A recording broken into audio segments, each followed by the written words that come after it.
talaga.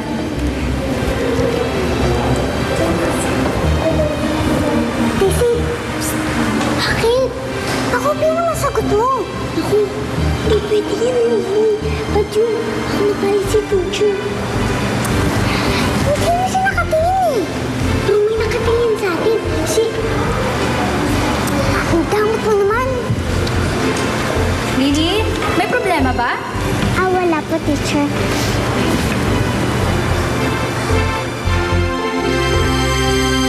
Jessamine, sagutin mo naman yung telepono. Jessamine!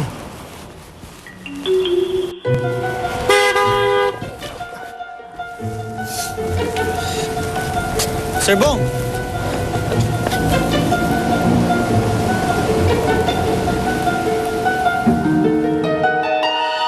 CJ? Okay lang po ba kayo? Okay lang ako. Okay lang ako. Pasensya na po kayo, sir. Hindi ko talaga sinasadya. Kala ko sa narinig niyo yung busina ko eh.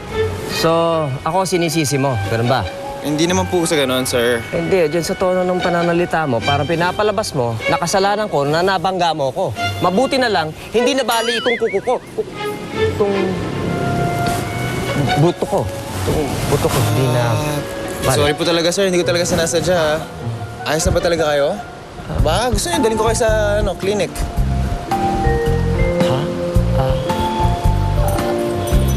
Hindi. May pupunta pa ako eh. Gusto niyo, samahan ko na kayo. Pagdadrive ko kayo kasi yung balikat niyo parang nabugbog na masyado eh. Baka hindi kayo makapagmanayon maayos.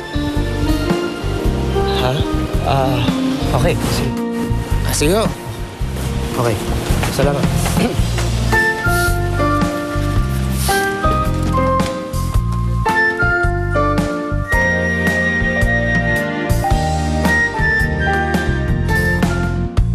Sir, pasensya na kayo kanina, ha? Paulit-ulit ka naman. Hindi kasi ako mapakali, sir, na hindi niya pa ako napapatawad, eh. Hayaan mo na yun eh. Wala namang may gustong mangyari yun eh. Salamat na cute ka. Ano ho? Ha? Wala. Ay, sir, seatbelt niyo po. Ha?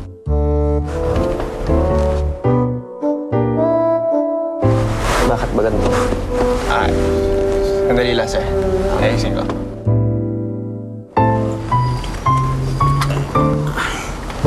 Yun. Okay na, sir?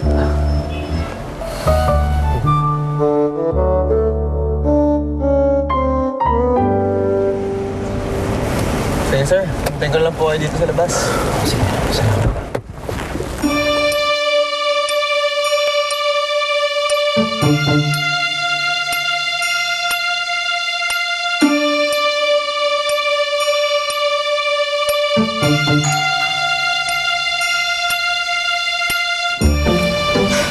Anong ginagawa mo dito sa pamamahay ko, ha?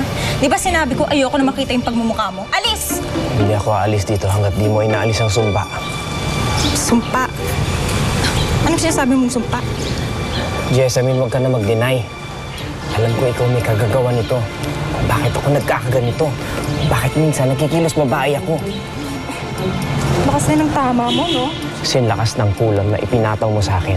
Jessamine, bawiin mo ang ginawa mo sa akin. Alisin mo ang sumpa.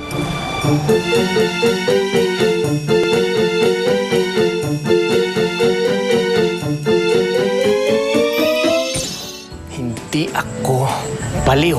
Meron lang akong nararamdaman. Ano nangyayari kay Bong? Parang sinapian na. Pero pakiramdam ko, nagiging babae rin ako. Gusto ko yung magiging girlfriend ko. Siya na rin yung mapapangasawa ko. Siya na yung magiging one true love ko. Nakaka-inlove ka naman. Oh? Pero paano kung hindi naman totoo yung sumpa? Wala naman talagang kulang. Actually, sir, parang nagbago nga rin yung pagkatao niya eh. Baka nagkakatotoo ng wish ko.